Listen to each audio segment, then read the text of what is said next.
ఎగువన కురుస్తున్న వర్షాలకు కృష్ణమ్మ పరవళ్లు తొక్కుతోంది. 18 ఏళ్ల తర్వాత నాగార్జున సాగర్ జులై మాసంలోనే పూర్తి స్థాయిలో నిండింది. శ్రీశైలం నుంచి వరద పోటెత్తడంతో తెలంగాణ ఇరిగేషన్ మంత్రి ఉత్తమ్ కుమార్ సాగర్ గేట్లు ఎత్తి నీటిని కిందకు వదిలారు. మొత్తం 26 ట్రస్ట్ గేట్లు ఎత్తి నీటిని విడుదల చేశారు. 22 లక్షల ఎకరాల భూములను సస్యశ్యామలం చేసే ఆధునిక దేవాలయం నాగార్జున సాగర్ రిజర్వాయర్ ఈ ఏడాది జులైలోనే పూర్తి స్థాయిలో నిండింది. 18 ఏళ్ల తర్వాత తొలిసారి జులైలోనే సాగర్ గేట్లు తెరుచుకొని కృష్ణమ్మ పరవళ్లు తొక్కుతోంది. 2007లో దివంగత ముఖ్యమంత్రి వైఎస్ఆర్ హయాంలో జులై నెలలో సాగర్ గేట్లెత్తి నీళ్లు కిందకు వదిలారు.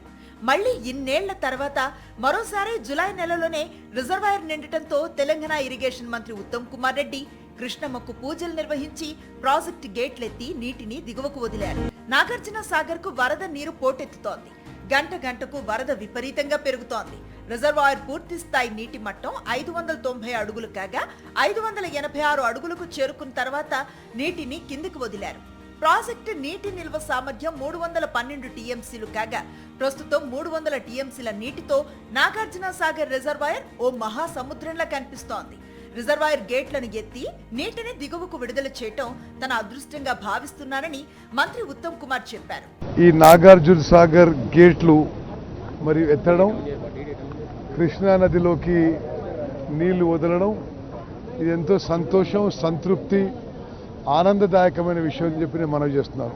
ఈసారి షెడ్యూల్ కంటే ముందుగానే సాగర్ ఎడమ కాలువకు నీరు విడుదల చేశారు. నిండిన సాగర్ నీటిని వృధాగా సముద్రం పాలు చేయకుండా సాగుకు సమృద్ధిగా విడుదల చేయాలని, చెరువులు నింపాలని రైతులు కోరుతున్నారు.